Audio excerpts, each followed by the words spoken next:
Malam itu, hujan turun deras mengguyur atap rumah kami yang sederhana. Suara rintiknya berpadu dengan isak tangis kecil di kamar anak kami, Nara.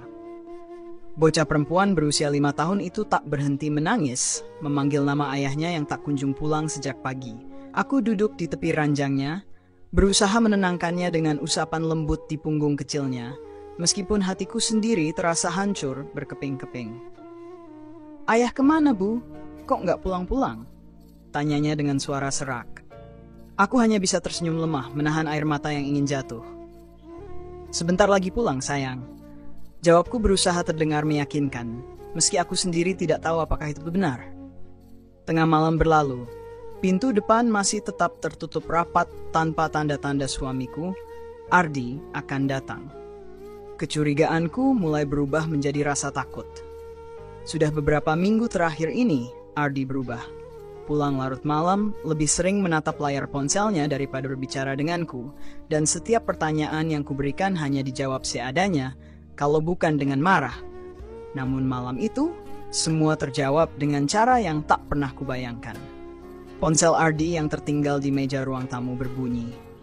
Dengan ragu, aku mengambilnya dan melihat sebuah pesan masuk dari seorang wanita bernama Mona. Pesan itu sederhana tapi cukup menghancurkan seluruh duniaku. "Sayang, aku tunggu di hotel. Jangan lupa bawa dokumen itu ya." Wah! Tanganku gemetar saat membaca pesan itu. Perasaan sesak memenuhi dadaku. Aku ingin memungkiri apa yang kulihat, tapi semuanya terlalu jelas. Ini bukan salah paham. Ini pengkhianatan. Aku duduk diam selama beberapa menit, mencoba menenangkan diri. Kemudian dorongan untuk mencari tahu lebih banyak menguasai diriku. Dengan jemari yang masih gemetar, aku membuka aplikasi chat di ponselnya. Percakapan mereka penuh dengan kata-kata mesra dan janji-janji yang tak pernah Ardi berikan lagi kepadaku. Hatiku seolah dicabik-cabik saat membaca kalimatnya kepada Mona. "Tunggu sebentar lagi, aku akan segera menyelesaikan semuanya dengan Tia." Aku adalah Tia, istri sah Ardi, ibu dari anaknya, dan perempuan yang telah bersamanya selama 10 tahun terakhir. Namun sekarang, dia berbicara tentang menyelesaikan hubungan kami, seolah itu hanya masalah sepele. Keesokan harinya, Ardi pulang dengan wajah tanpa rasa bersalah, seolah tak ada apa-apa yang terjadi. Aku menunggunya di ruang tamu dengan ponsel di tanganku, masih terbuka di halaman pesan itu. "Ardi," panggilku tegas, tanpa menyembunyikan nada dingin di suaraku. Dia menoleh, tampak terkejut melihatku terjaga sepagi itu. "Kenapa belum tidur? Ada apa?" tanyanya, mencoba terdengar biasa saja. Aku berdiri, menunjukkan layar ponselnya. "Ini apa, Ardi?" Wajahnya berubah seketika. Dia terdiam beberapa saat, lalu mencoba meraih ponsel itu dari tanganku. Aku mundur selangkah, tak memberinya kesempatan. "Jawab, Ardi. Siapa Mona? Dan apa maksudmu dengan menyelesaikan semuanya?" Dia menghela napas berat, lalu duduk di sofa dengan kepala tertunduk. "Tia, aku nggak bisa bohong lagi," katanya dengan suara pelan. "Aku memang ada hubungan dengan Mona." Bagai disambar petir, aku terdiam. Meski aku sudah membaca pesan itu, mendengar langsung pengakuannya membuat hatiku serasa hancur lebih dalam. "Apa kurangku, Ardi? Apa salahku? Kita sudah 10 tahun menikah, aku selalu ada buat kamu, selalu mendukungmu. Kenapa kamu tega melakukan ini?" Suaraku bergetar. Namun dia tetap menunduk, tak berani menatapku. "Bukan salahmu, Tia," katanya akhirnya. "Tapi aku sudah gak bisa hidup seperti ini. Aku lelah dengan kehidupan kita yang serba pas-pasan. Aku butuh perubahan. Mona bisa memberiku itu." Kata-katanya menohokku. Ternyata ini bukan soal cinta, ini soal uang. Mona, seorang janda kaya raya yang tinggal di kompleks mewah di pusat kota, menjadi alasan suamiku rela meninggalkan aku dan anaknya. "Jadi uang? Itu alasanmu?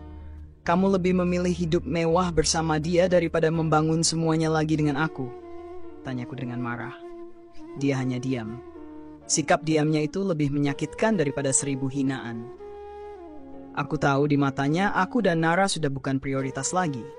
Hari itu Ardi meninggalkan rumah. Dia hanya membawa koper kecil, meninggalkan aku dan Nara tanpa penjelasan lebih lanjut. Hanya satu kalimat terakhir yang diucapkannya sebelum pergi. "Aku akan urus perceraian. Kamu dan Nara pasti bisa hidup tanpa aku. Minggu-minggu berikutnya menjadi neraka. Aku harus menghadapi semua sendirian. Rasa sakit hati, pertanyaan dari tetangga, dan kebutuhan Nara yang semakin bertambah. Tapi di tengah kehancuran itu, aku bersumpah pada diriku sendiri. Aku tidak akan membiarkan Ardi bahagia di atas penderitaan kami. Setelah hari itu, aku mulai menyusun rencana. Aku tahu Mona memiliki banyak uang, tapi dia juga memiliki kelemahan. Hubungan gelapnya dengan Ardi bisa menghancurkan reputasinya di kalangan sosial. Aku mulai mencari tahu lebih banyak tentang Mona dan koneksi bisnisnya. Setiap malam setelah Nara tidur, aku memanfaatkan waktu untuk menggali informasi lewat media sosial dan kabar dari orang-orang yang mengenalnya. Tak butuh waktu lama bagiku untuk menemukan celah. Mona ternyata memiliki bisnis ilegal yang selama ini ditutupi dengan nama besar keluarganya. Aku tahu, jika aku bisa membongkar rahasianya, Mona akan kehilangan segalanya. Dan saat Mona jatuh, Ardi juga akan kehilangan pijakannya. Hari-hari berlalu dengan rasa sakit yang terus menghimpit dadaku. Tetapi aku tidak membiarkan air mataku jatuh lagi. Ardi sudah memilih jalannya, dan aku harus berdiri di atas kaki sendiri. Bukan hanya untuk diriku, tetapi untuk Nara. Dalam diam, aku mulai mengatur strategi. Aku menghubungi teman lamaku, Rina, yang bekerja sebagai seorang jurnalis investigasi. Rina dikenal tajam, selalu punya akses ke informasi yang sulit dijangkau orang biasa. "Rin, aku butuh bantuanmu," kataku saat kami bertemu di sebuah kafe kecil. Mataku menatapnya penuh harap. "Bantuan apa, Tia?" "Kamu kelihatan kusut banget," jawabnya dengan nada prihatin. Aku tak menahan apapun. Semua kuceritakan dari pengkhianatan Ardi hingga rencana yang mulai terbentuk di benakku. Rina mendengarkan dengan seksama. Wajahnya berubah serius seiring aku menjelaskan tentang Mona dan hubungan gelapnya dengan Ardi. "Jadi, kamu mau aku cari informasi tentang Mona?" Tanyanya setelah aku selesai bicara. Aku mengangguk. "Bukan cuma itu. Aku mau tahu semua. Bisnisnya, rahasia-rahasianya, apapun yang bisa kupakai untuk membuatnya jatuh." Rina menghela napas. "Tia, ini nggak gampang. Mona itu terkenal punya koneksi kuat. Tapi, aku akan coba, demi kamu." 2 minggu kemudian, Rina kembali dengan sebuah amplop tebal berisi dokumen dan foto-foto. Aku membukanya dengan hati-hati di kamar setelah memastikan Nara sudah tidur. Tanganku bergetar saat membaca rincian bisnis Mona yang ternyata penuh kecurangan. Pajak yang dimanipulasi, transaksi gelap, dan bahkan keterlibatannya dalam beberapa proyek ilegal. Mataku tertumbuk pada satu foto. Mona sedang berada di sebuah restoran mewah bersama seorang pria paruh baya. Di bawah foto itu ada catatan. Pak Herman, kolega bisnisnya sekaligus pihak yang mengatur transaksi gelap. Aku tersenyum kecil. Ini lebih dari cukup. Pagi itu, aku mendatangi sebuah kantor hukum ternama. Dengan dokumen yang diberikan Rina, aku meminta pengacara untuk memulai investigasi hukum atas bisnis Mona. Aku tahu langkah ini berisiko, tetapi aku sudah memutuskan untuk bertarung. Tidak ada lagi rasa takut atau ragu. Minggu-minggu berikutnya menjadi medan perang yang panjang. Mona mulai merasa terancam saat surat panggilan dari pihak berwenang berdatangan. Berita tentang dugaan kasus pajak dan transaksi ilegalnya mulai menghiasi media lokal. Aku memperhatikan semuanya dari kejauhan, menyembunyikan keberadaanku di balik layar. Sementara itu, Ardi yang awalnya tampak puas dengan kehidupannya bersama Mona, mulai goyah. Kehidupan mewah yang ia impikan tidak semulus yang dibayangkannya. Mona yang sibuk menghadapi berbagai tuduhan mulai jarang meluangkan waktu untuknya. Di suatu malam, aku sedang memasak di dapur saat suara ketukan di pintu terdengar. Aku membuka pintu dan melihat Ardi berdiri di sana. Wajahnya kusut, pakaiannya berantakan, dan ada bayangan kesedihan di matanya. "Apa yang kamu lakukan di sini?" tanyaku dingin. Dia menunduk, tak berani menatapku. "Aku nggak tahu harus kemana lagi, Tia. Mona, dia sudah meninggalkanku. Semua uangnya diblokir, bisnisnya hancur. Aku salah, aku bodoh telah meninggalkan kamu dan Nara." Aku tertawa kecil tanpa rasa. "Jadi, sekarang kamu kembali ke sini? Setelah semua yang kamu lakukan?" "Tia, aku tahu aku nggak pantas minta maaf. Tapi tolong, Aku butuh kesempatan kedua memperbaiki semuanya. Aku memandangnya lama. Di satu sisi, hatiku masih terasa sakit melihat pria yang dulu kucintai ini berdiri di hadapanku dengan penuh penyesalan. Tapi di sisi lain aku tahu, ini adalah kesempatan yang selama ini kutunggu. Kesempatan untuk membalas dendam, membuatnya merasakan apa yang kurasakan. Masuk, kataku akhirnya. Aku menutup pintu di belakangnya, lalu duduk di meja dapur. Kamu mau memperbaiki semuanya kan? Kita lihat sejauh mana kamu mau berjuang. Tapi jangan harap aku akan mempermudah hidupmu. Ardi hanya mengangguk, matanya berkaca-kaca. Dia tidak tahu, ini baru permulaan. Ardi mulai tinggal di rumah kembali, tapi situasinya jauh dari nyaman. Aku tak memberinya ruang untuk kembali merasa seperti seorang kepala keluarga. Aku sengaja membuatnya merasa seperti seorang tamu yang tidak diundang. Aku tak membuang dendamku begitu saja, meskipun aku membiarkannya masuk ke dalam hidup kami lagi. Pagi-pagi sekali, aku membangunkannya. Ardi, bangun. Ada hal yang harus kamu lakukan, kataku tegas, sambil meletakkan sapu dan kain pel di depannya. Dia menatapku, bingung. Ini maksudnya apa, Tia? Kamu bilang mau memperbaiki semuanya kan? Mulailah dari hal kecil. Rumah ini perlu dibersihkan. Dan jangan lupa nanti belanja ke pasar. Aku sudah tuliskan daftarnya, kataku tanpa ekspresi. Dia menunduk, mengangguk, lalu mulai membersihkan lantai dengan sapu di tangannya. Aku memandangnya dengan perasaan campur aduk. Di satu sisi, aku puas melihatnya melakukan hal yang dulu tak pernah disentuhnya. Di sisi lain, ada bagian kecil dari hatiku yang masih ingin bertanya, apakah aku tega? Tapi setiap kali aku ingat bagaimana dia meninggalkan aku dan Nara demi kehidupan mewah, rasa iba itu lenyap. Hari-hari berlalu, dan aku terus memainkan peranku. Aku memastikan Ardi sibuk dengan pekerjaan rumah dan kebutuhan Nara. Dia mulai terlihat lelah, tetapi aku tidak memberinya kesempatan untuk bersantai. Ayah kok sekarang tinggal di rumah terus, Bu? Tanya Nara suatu sore. Anak kecil itu memandang ayahnya yang tengah mencuci piring dengan wajah polos. Karena ayah mau membantu ibu, jawabku, tersenyum tipis. Aku tidak ingin membebani Nara dengan kebencian atau dendamku. Dia tidak pantas menerima itu. Tapi aku juga tidak akan membiarkan Ardi lolos tanpa belajar arti pengorbanan. Suatu malam, Ardi mengetuk pintu kamar. Aku sedang membaca laporan pekerjaan di meja kecil di sudut ruangan. Tia, aku boleh bicara? Aku menatapnya dingin. Bicara saja. Apa yang kamu mau?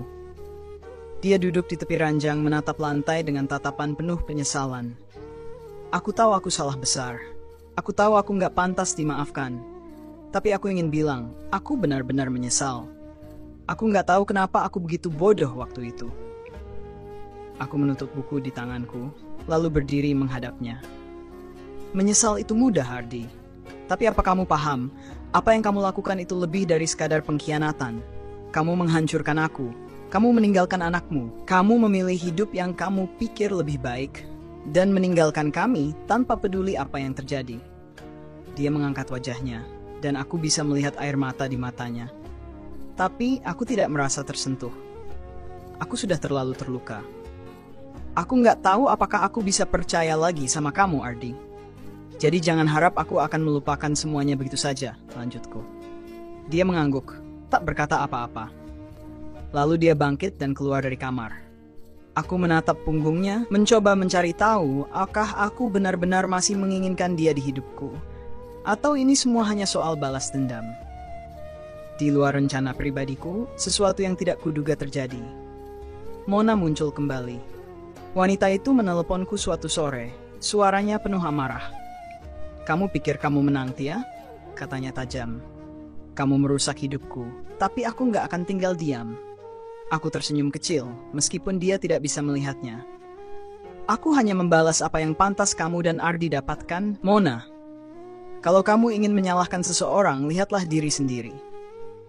Kamu pikir aku nggak tahu kamu yang memulai semuanya ini?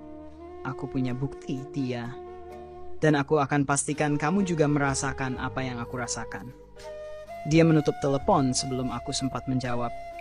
Tapi ancamannya tidak membuatku takut. Sebaliknya, itu memberiku dorongan untuk bersiap menghadapi langkah berikutnya. Aku tahu ini belum selesai. Mona mungkin sudah kalah dalam hal uang dan reputasi, tetapi dia masih punya cara untuk berusaha menghancurkan aku. Dan aku harus memastikan bahwa tidak ada ruang lagi baginya untuk menyerang hidupku atau keluargaku. Malam itu aku memutuskan untuk melakukan langkah terakhir. Sebuah rencana yang akan memastikan bahwa aku, Nara, dan bahkan Ardi akan benar-benar terbebas dari bayang-bayang Mona. Malam itu, setelah Nara tertidur pulas, aku duduk di ruang tamu. Pikiranku penuh, dadaku sesak dan emosi menggelegak seperti api yang membakar dari dalam. Telepon Mona tadi siang terus terngiang di telingaku. Dia berani mengancamku? Setelah semua yang dia lakukan? Setelah semua yang aku dan anakku derita? Aku menatap sudut ruangan, tempat Ardi duduk diam dengan kepala tertunduk. Wajahnya lelah, penuh kerutan yang muncul lebih cepat dari seharusnya. Aku tahu dia merasa malu, tapi rasa malu itu tidak cukup untuk menghapus apa yang sudah terjadi. Ardi, panggilku tajam. Dia menoleh pelan, tatapannya penuh kebingungan. Ya, Tia? Kamu tahu Mona meneleponku tadi. Dia mengancamku, mengatakan dia punya bukti kalau aku yang memulai semua ini. Suaraku tegas, hampir seperti gertakan. Dia menunduk lagi, seolah berat untuk menatap mataku. Aku nggak tahu apa-apa soal itu, Tia. Aku? Berhenti. Aku memotongnya.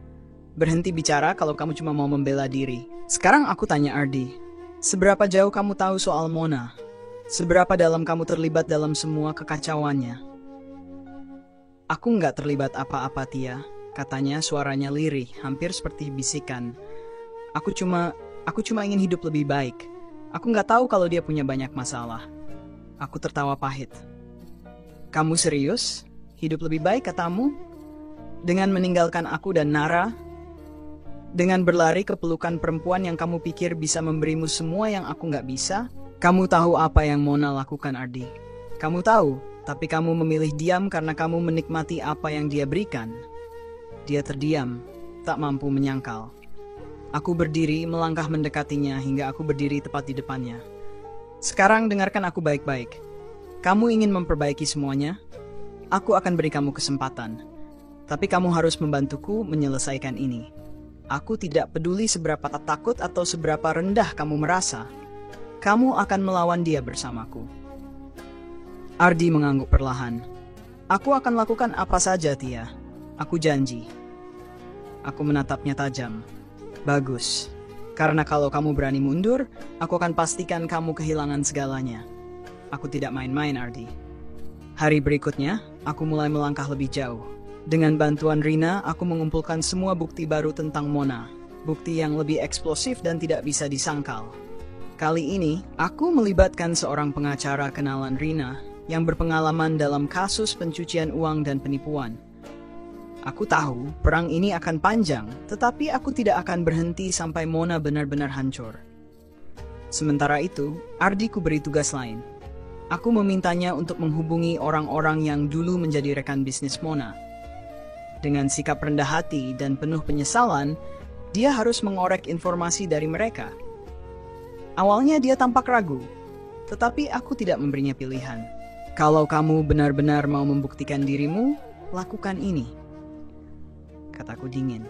Dia melakukannya, dan hasilnya mulai terlihat.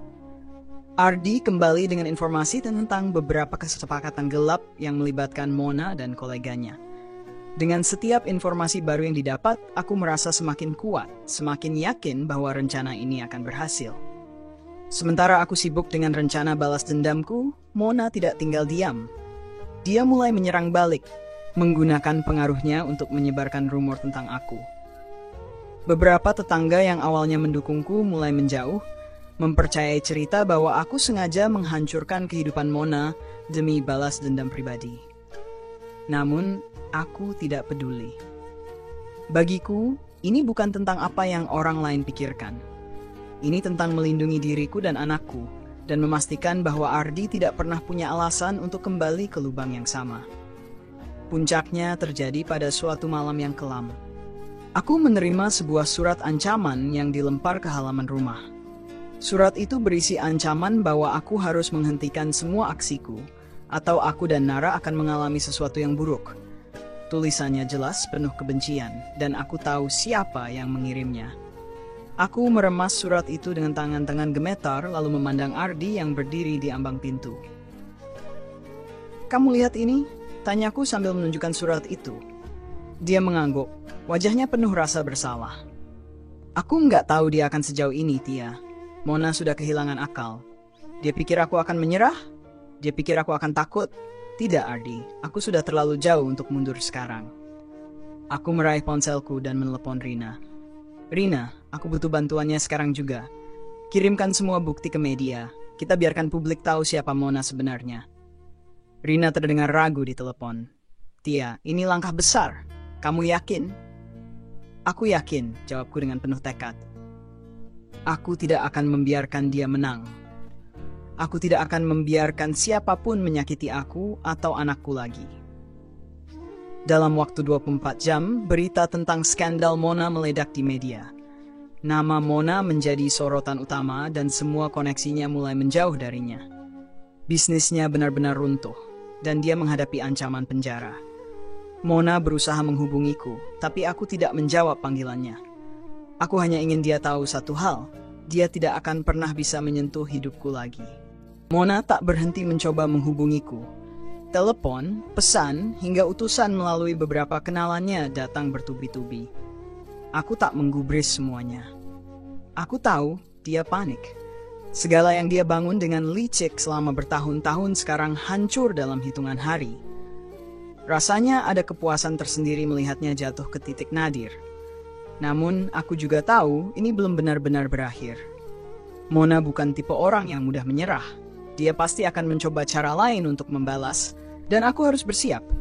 Malam itu aku duduk di ruang tamu bersama Ardi. Dia terlihat lebih tenang daripada beberapa minggu sebelumnya, tapi aku tahu rasa bersalahnya masih berat. "Tia," panggilnya pelan. "Apalagi?" jawabku dingin, tanpa menoleh. Aku sibuk membaca laporan terbaru dari pengacaraku, memastikan bahwa langkah-langkah hukum terhadap Mona berjalan mulus. Aku cuma mau bilang terima kasih," katanya suaranya serak. Aku mendongak, menatapnya tajam. "Terima kasih? Untuk apa?" "Untuk membiarkanmu kembali ke rumah ini. Untuk memberi kesempatan padamu setelah kamu menghancurkan hidupku dan anak kita." Dia menunduk, tak mampu membalas tatapanku. Aku tahu aku nggak pantas, Tia. Tapi aku benar-benar ingin memperbaiki semuanya. Aku ingin jadi ayah yang lebih baik untuk Nara. Aku ingin membuktikan kalau aku bisa berubah. Aku menghela napas panjang. Ada bagian dari diriku yang ingin percaya, tapi ada juga bagian yang terus mengingatkan bahwa luka ini terlalu dalam untuk sembuh begitu saja. "Ardi," kataku akhirnya, "kalau kamu benar-benar ingin berubah, buktikan.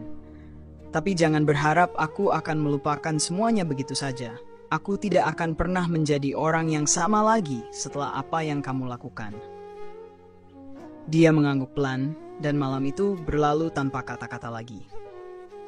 Beberapa minggu kemudian, keadaan mulai stabil. Media terus memberitakan skandal Mona, dan tekanan hukum semakin besar. Pengacaraku memberitahu bahwa pihak berwenang sedang mengajukan tuntutan resmi terhadapnya. Aku tahu Mona sudah berada di ujung tanduk, namun ancaman tetap ada. Suatu sore, ketika aku pulang dari kantor, aku menemukan rumah dalam keadaan berantakan. Jendela pecah, dan beberapa barang berserakan di lantai. Ardi yang sedang menjaga Nara langsung menghampiriku, wajahnya panik. "Tia, ada yang masuk ke rumah. Aku nggak tahu siapa, tapi mereka meninggalkan ini." Dia menunjukkan secari kertas kecil yang tergeletak di meja. "Kamu pikir ini sudah selesai? Aku belum kalah." Tanganku gemetar saat membaca pesan itu. Amarahku kembali membara. Aku tahu ini ulah Mona, upaya terakhirnya untuk menakutiku. Tapi kali ini aku tidak akan tinggal diam. Aku menghubungi Rina, meminta bantuannya untuk mencari tahu keberadaan Mona. Aku juga melapor ke polisi, memastikan bahwa ancaman ini dicatat dan diinvestigasi. Aku tidak akan membiarkan dia mendekati keluargaku lagi. Seminggu kemudian, kabar mengejutkan datang. Polisi menangkap Mona di sebuah villa mewah di luar kota. Dia bersembunyi setelah tahu dirinya masuk dalam daftar buronan. Aku melihat berita itu di televisi, dan untuk pertama kalinya aku merasa lega. Wanita itu akhirnya mendapatkan balasan atas semua yang dia lakukan. Namun meskipun Mona sudah di belakang jeruji, aku tahu perjuanganku belum selesai. Luka di hatiku, kepercayaan yang hancur, dan masa depan yang harus kupikirkan untuk Nara, semua itu masih menjadi beban yang harus kuatasi. Di suatu pagi yang tenang, aku duduk di balkon memandang matahari yang perlahan muncul di ufuk timur. Ardi mendekat membawa secangkir teh hangat. Aku tahu ini semua belum cukup untuk membayar kesalahanku, katanya, suaranya lembut. Tapi aku akan terus mencoba, Tia, demi kamu dan Nara. Aku menatapnya sejenak, lalu mengalihkan pandanganku kembali ke langit. Hari-hari berlalu setelah penangkapan Mona. Kehidupan mulai terasa lebih tenang, meskipun luka yang ditinggalkan masih segar. Mona mungkin sudah berada di balik jeruji besi, tapi bayang-bayangnya masih menghantui kami. Aku sering mendapati diriku memikirkan langkah-langkah berikutnya, bagaimana aku bisa memastikan tidak ada ancaman lain yang muncul di masa depan. Sementara itu, Ardi berusaha keras untuk membuktikan niat baiknya. Dia menjadi sosok yang berbeda, lebih perhatian pada Nara, lebih banyak membantu di rumah dan bahkan mencoba mencari pekerjaan tetap untuk menafkahi keluarga. Namun, aku tetap berhati-hati. Aku tidak ingin hatiku yang rapuh terjatuh lagi pada harapan palsu. Suatu malam, aku terbangun oleh suara tangis pelan dari kamar Nara. Dengan cepat, aku berlari ke kamarnya. Aku menemukan anakku duduk di ranjang, matanya basah oleh air mata. "Nara, ada apa, sayang?" Tanyaku lembut sambil duduk di sampingnya. Dia mengusap matanya dengan punggung tangan. "Aku mimpi buruk, Bu. Aku takut ayah pergi lagi." Jantungku seperti diremas mendengar itu. Aku menariknya ke dalam pelukan, mencoba menenangkan hatinya yang kecil. "Ayah nggak akan pergi lagi, Nara. Ibu di sini dan ibu akan selalu melindungi kamu." Ardi muncul di pintu, wajahnya penuh rasa bersalah. Dia melangkah masuk dan duduk di lantai di depan kami. "Nara, ayah janji nggak akan ninggalin kamu lagi. Ayah akan selalu ada buat kamu dan ibu." Nara mengangguk kecil, meskipun rasa cemas masih tampak di matanya. Aku menyadari bukan hanya aku yang terluka dalam semua ini. Anak kami juga menanggung trauma yang mendalam. Beberapa bulan kemudian, hidup mulai menemukan ritmenya kembali. Ardi berhasil mendapatkan pekerjaan sebagai teknisi di sebuah bengkel. Meskipun penghasilannya tidak sebesar ketika dia bersama Mona, dia terlihat lebih bahagia dengan apa yang dia lakukan sekarang. Namun, hubungan kami masih jauh dari sempurna. Aku tetap menjaga jarak emosional darinya. Luka yang dia tinggalkan terlalu besar untuk sembuh begitu saja. Setiap kali aku melihatnya, ingatan tentang pengkhianatannya kembali muncul. Suatu malam setelah Nara tidur, Ardi mengajakku bicara. Dia duduk di meja makan menatapku dengan mata penuh keseriusan. "Tia, aku tahu aku nggak punya hak untuk minta apapun. Tapi aku ingin kita bicara dari hati ke hati," katanya. Aku duduk di depannya, melipat tangan di atas meja. "Apa yang mau kamu bicarakan, Ardi?" Dia menarik napas panjang. "Aku tahu aku nggak bisa mengubah apa yang sudah terjadi. Aku tahu aku menyakitimu lebih dari yang bisa kubayangkan. Tapi aku benar-benar ingin memperbaiki semuanya. Aku ingin kita bisa kembali menjadi keluarga." Aku menggeleng pelan, menahan air mata yang mulai menggenang. "Kamu tahu, Ardi, luka yang kamu tinggalkan itu terlalu dalam. Aku nggak yakin aku bisa mempercayai kamu lagi. Aku nggak yakin aku bisa mencintaimu seperti dulu." Dia menunduk, tapi kemudian mengangkat wajahnya lagi. "Aku nggak akan menyerah, Tia. Aku akan terus mencoba. Aku akan terus berusaha sampai kamu bisa melihat aku benar-benar berubah." Aku berdiri, merasa sesak di dadaku. Aku nggak tahu, Ardi. Aku benar-benar nggak tahu. Malam itu aku tidur dengan perasaan yang kacau. Ada bagian dari diriku yang ingin memberikan kesempatan kedua, tapi ada juga bagian yang terus berteriak untuk menjauh darinya. Beberapa minggu kemudian, aku menerima undangan untuk menghadiri sidang putusan Mona. Aku tahu ini adalah momen penting, kesempatan terakhir untuk melihat keadilan ditegakkan. Aku memutuskan untuk pergi, meskipun rasa cemas mulai menghantui. Di ruang sidang, aku duduk di barisan belakang, mengamati Mona yang tampak pucat dan lemah. Wanita itu kehilangan semua aura kekuasaan dan kebanggaannya. Dia bahkan tak berani menatapku. Hakim menjatuhkan hukuman penjara selama 10 tahun atas berbagai tuduhan, termasuk penipuan dan pencucian uang. Aku merasa lega, tetapi juga kosong. Semua perjuangan ini terasa seperti kemenangan pahit. Ketika aku keluar dari ruang sidang, Ardi menungguku di luar. Dia tidak berkata apa-apa, hanya memegang tanganku pelan. Aku tidak menariknya, tetapi juga tidak membalas genggamannya. Kami berjalan bersama dalam keheningan. Langkah kami berat, seolah menanggung beban yang sama.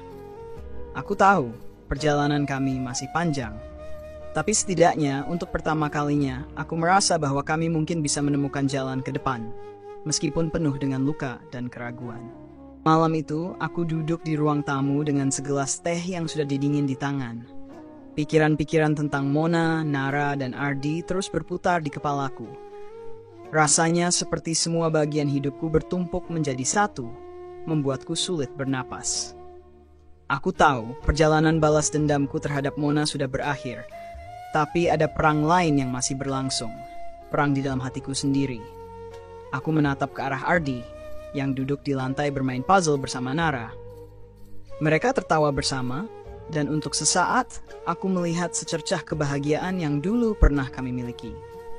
Namun, bayangan masa lalu terus mengintai di sudut pikiranku, mengingatkan bahwa kebahagiaan itu rapuh, mudah hancur dengan satu kesalahan. "Tia, sini, ikut main," kata Ardi, suaranya lembut namun penuh harap. Aku hanya tersenyum tipis. "Kalian saja, aku sedang ingin sendiri." Dia tampak kecewa, tapi tidak memaksa. Nara juga melanjutkan bermain tanpa bertanya apa-apa. Anak itu terlalu muda untuk memahami kompleksitas situasi kami, tapi aku tahu dia merasakan ketegangan yang terus menggantung di udara. Keesokan harinya, aku memutuskan untuk berbicara dengan Rina. Aku butuh pandangannya, seseorang yang selalu mendukungku, yang mengenal setiap detail tentang apa yang aku alami. "Kamu yakin mau terus begini, Tia?" tanya Rina setelah mendengar ceritaku. Kami duduk di sebuah kafe kecil, jauh dari keramaian. "Aku nggak tahu, Rin," jawabku, menyeruput kopiku. Di satu sisi, aku ingin percaya bahwa Ardi bisa berubah. Dia berusaha, itu jelas. Tapi di sisi lain, aku nggak bisa melupakan semua luka yang dia tinggalkan. Rina menghela napas. "Aku ngerti, Tia.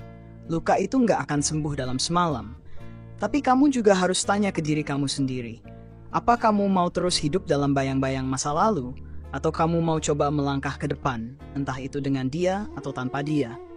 Pertanyaan itu menghantamku keras. Aku belum pernah benar-benar memikirkannya. Selama ini aku hanya fokus pada balas dendam, pada memastikan Mona mendapatkan balasan atas perbuatannya.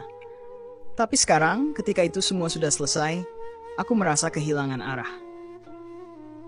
Beberapa hari kemudian, aku menemukan Ardi duduk di dapur dengan kertas-kertas berserakan di depannya. Dia sedang mengisi formulir, wajahnya serius. "Kamu sedang apa?" tanyaku. Dia menoleh, sedikit terkejut. "Aku mendaftar kursus mekanik. Aku pikir kalau aku punya sertifikat, aku bisa dapat pekerjaan yang lebih baik." Aku mengangguk pelan, merasa ada sedikit rasa kagum di hatiku. "Bagus kalau kamu punya rencana. Aku harap kamu serius kali ini." Dia tersenyum tipis. "Aku serius, Tia. Aku nggak mau mengecewakan kamu dan Nara lagi. Aku ingin percaya. Tapi kepercayaan itu seperti tembok yang runtuh, dan membangunnya kembali membutuhkan lebih dari sekadar kata-kata." Waktu berlalu dan perlahan-lahan, hidup kami mulai menemukan ritmenya.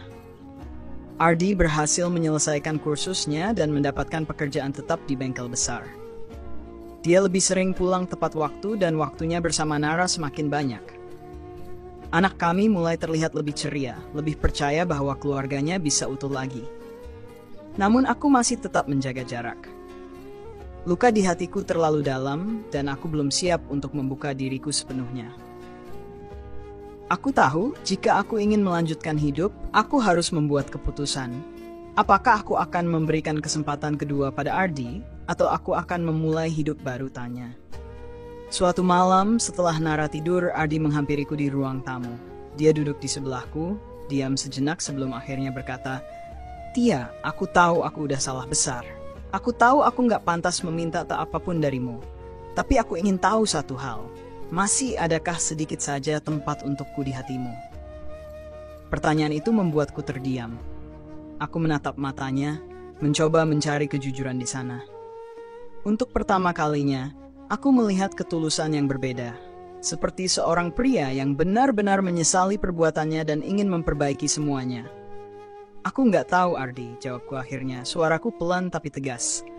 Aku butuh waktu. Aku butuh lebih dari ini untuk benar-benar percaya lagi. Dia mengangguk, menerima jawabanku tanpa protes. Aku akan tunggu, Tia. Aku akan terus berusaha. Bukan cuma untuk mendapatkanmu kembali, tapi juga untuk jadi orang yang lebih baik. Malam itu aku merasa beban di dadaku sedikit lebih ringan. Aku tahu perjalanan kami masih panjang, tapi hanya mungkin ada harapan untuk kami. Waktu terus berlalu. Aku berusaha menjalani hidup sebaik mungkin, mengesampingkan semua luka yang masih tersisa. Nara tumbuh semakin ceria, dan aku tahu itu berkat usaha Ardi yang tak kenal lelah untuk menebus kesalahannya. Namun di balik semua itu, hatiku masih terombang-ambing antara masa lalu yang menyakitkan dan kemungkinan masa depan yang baru. Suatu hari, aku menerima undangan dari sekolah Nara. Mereka mengadakan acara pertunjukan seni, dan Nara terpilih untuk tampil membacakan puisi. Aku dan Ardi datang bersama, duduk berdampingan di barisan depan. Nara berdiri di panggung kecil itu, mengenakan gaun putih sederhana, wajahnya berseri-seri. Ibu dan ayah, katanya suaranya lantang namun penuh kelembutan, puisi ini untuk kalian. Dia mulai membacakan puisi yang ditulisnya sendiri. Kata-katanya sederhana tapi menyentuh hati. Dia bercerita tentang harapannya memiliki keluarga yang utuh, tentang ketakutannya kehilangan cinta dari kami berdua, dan tentang rasa syukur karena sekarang dia merasa lebih bahagia. Aku merasa mataku mulai panas. Air mata mengalir tanpa bisa kutahan. Aku menoleh ke arah Ardi, dan dia juga terlihat berusaha keras menahan tangisnya. Kami saling berpandangan, seolah berbicara tanpa kata-kata. Di momen itu, aku menyadari sesuatu yang selama ini kupinggirkan. Cinta kami memang telah dilukai, tapi mungkin cinta itu masih ada, meskipun dalam bentuk yang berbeda. Malamnya, setelah Nara tidur, aku memutuskan untuk berbicara dengan Ardi. Dia sedang duduk di sofa, terlihat lelah tapi tenang. Aku duduk di sebelahnya, mengumpulkan keberanian untuk mengucapkan apa yang ada di hatiku. Ardi, panggilku pelan. Dia menoleh, matanya penuh perhatian. Ada apa, Tia? Aku menarik napas dalam-dalam. Aku sudah lama berpikir tentang kita, tentang Nara, tentang semuanya. Aku tahu, luka yang kamu buat nggak akan hilang begitu saja. Tapi aku juga tahu kamu benar-benar berusaha. Dan aku menghargai itu. Dia diam, menunggu aku melanjutkan. Aku nggak tahu apakah aku bisa sepenuhnya memaafkanmu. Tapi aku ingin mencoba. Demi Nara, demi kita. Aku ingin memberi kita kesempatan kedua. Ardi menatapku dengan mata yang berkaca-kaca. Tia, aku nggak akan sia-siakan kesempatan ini. Aku janji, aku akan terus berusaha. Aku akan lakukan apapun untuk membuatmu percaya lagi. Aku mengangguk, membiarkan air mataku mengalir. Tapi ini nggak akan mudah, Ardi. Aku butuh waktu. Aku butuh kamu bersabar. Dia menggenggam tanganku dengan lembut. Aku akan bersabar, Tia. Aku nggak akan menyerah. Malam itu, untuk pertama kalinya dalam waktu yang sangat lama, aku merasa lega. Tidak ada janji manis, tidak ada kepastian yang instan. Hanya dua orang yang mencoba memperbaiki sesuatu yang rusak demi cinta mereka dan demi anak mereka. Bulan-bulan berikutnya, kami terus berusaha. Ada saat-saat sulit, saat-saat di mana keraguan kembali muncul. Tapi ada juga saat-saat indah, saat kami merasa bahwa perlahan-lahan keluarga ini bisa pulih. Ardi membuktikan dirinya bukan hanya dengan kata-kata, tapi dengan tindakan. Dia menjadi sosok yang lebih baik, untukku, untuk Nara, dan untuk dirinya sendiri. Suatu sore, saat kami duduk bersama di teras rumah, melihat Nara bermain di halaman, Ardi berkata, Tia, aku nggak tahu apa aku pantas mendapatkannya, tapi aku benar-benar bersyukur kamu masih mau mencoba. Aku menatapnya, lalu berkata, Ardi, aku nggak tahu bagaimana masa depan kita. Tapi aku tahu satu hal. Aku ingin kita melangkah ke sana bersama. Dia menggenggam tanganku erat, dan untuk pertama kalinya, aku merasa ada harapan nyata untuk kami. Kami tidak sempurna. Dan kami mungkin tidak akan pernah seperti dulu. Tapi kami punya kesempatan untuk memulai kembali dengan cinta yang lebih matang dan kuat. Dan di bawah langit senja itu, dengan suara tawa Nara yang memenuhi udara, aku merasa untuk pertama kalinya dalam waktu yang lama, keluargaku benar-benar utuh kembali. Nasihat dari cerita di atas. Cerita ini mengajarkan kita bahwa pengkhianatan dan luka dalam hubungan bisa meninggalkan bekas yang mendalam. Namun dengan usaha keras, ketulusan, dan waktu, luka itu bisa perlahan sembuh, meskipun tak pernah sepenuhnya hilang. Pengampunan bukanlah tanda kelemahan, melainkan kekuatan untuk melihat masa depan dengan hati yang lebih terbuka. Jangan lupa, keputusan untuk memperbaiki hubungan harus didasarkan pada niat yang tulus, bukan sekadar formalitas. Dan yang terpenting, anak adalah tanggung jawab utama dalam rumah tangga. Mereka berhak atas keluarga yang penuh cinta, meski harus dibangun dari reruntuhan. Salam sapa di channel Putri Bercerita. Halo sahabat setia Putri Bercerita. Selamat datang kembali di ruang cerita yang penuh makna. Di sini, kita akan berbagi kisah yang menginspirasi, mengajarkan, dan menggugah hati. Jangan lupa siapkan secangkir teh hangat atau kopi favorit kalian, karena cerita hari ini akan membawa kalian masuk ke dalam dunia penuh emosi, perjuangan, dan harapan. Yuk, dengarkan sampai akhir dan jangan lupa tinggalkan komentar kalian di bawah. Salam hangat dari aku Putri, mari kita mulai ceritanya.